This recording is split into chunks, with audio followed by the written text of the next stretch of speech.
Well, it wasn't a boring election, you have to give it that.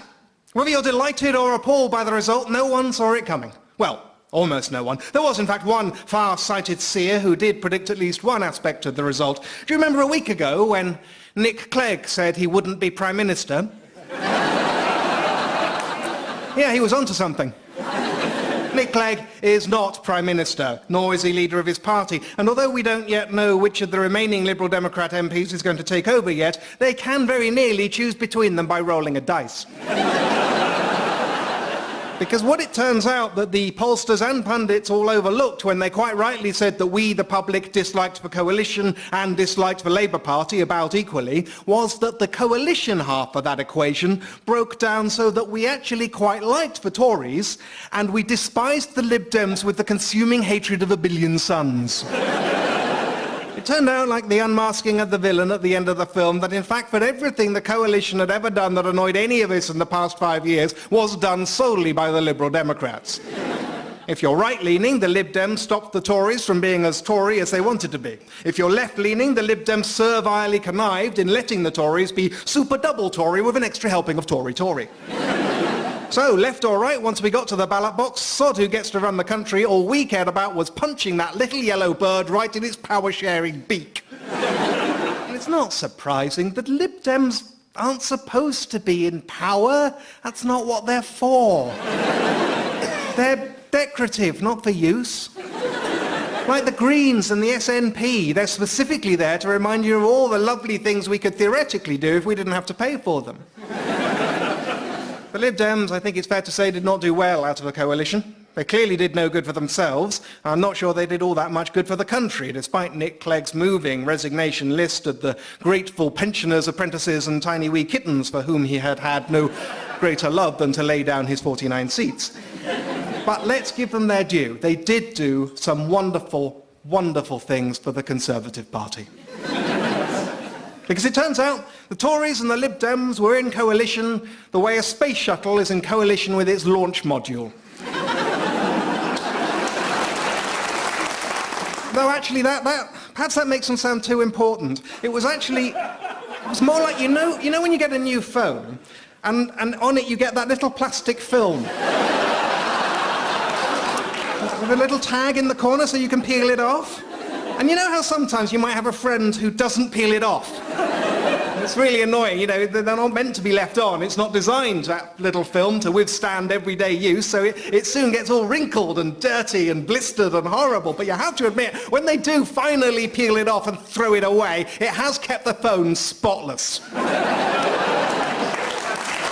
That's what the Lib Dems did to the Tories.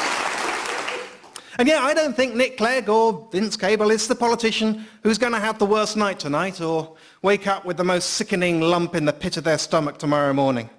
I don't think it will be Ed Miliband, the heroic little scrapper who no one believed in, but everyone said he would fail, but despite everything, he proved them all right. Nor even David Miliband, who somewhere in America is feeling like a kid whose little brother has not only nicked his new bicycle, but then ridden it into the canal. Nor do I think the most miserable politician will be Nigel Farage, who said when he lost his count and discovered he was not going to be an MP after all, that he felt as if a great weight had been lifted off of him, and thus finally achieved his ambition of saying what most of the country was thinking.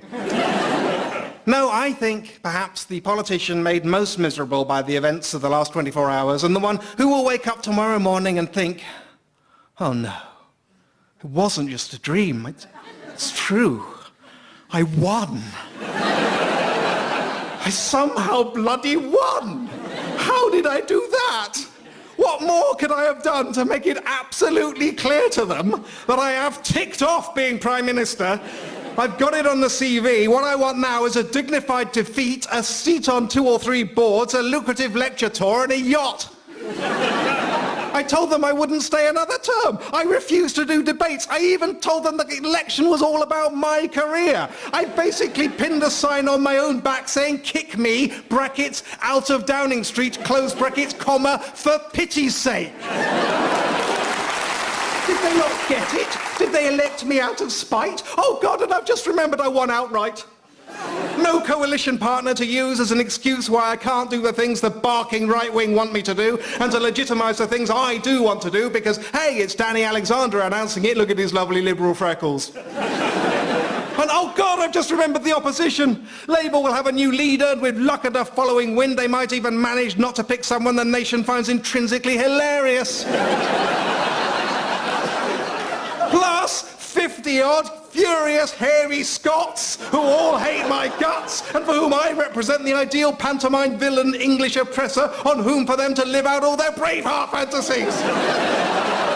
Oh God, I've just remembered I've got a majority so tiny that anything I want to pass, I'm going to have to convince and cajole every single one of my awful MPs to support me, even though a dozen of them are stone-cold nutters and one of them is Boris bloody Johnson.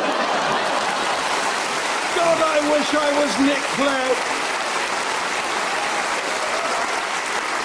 Clegg.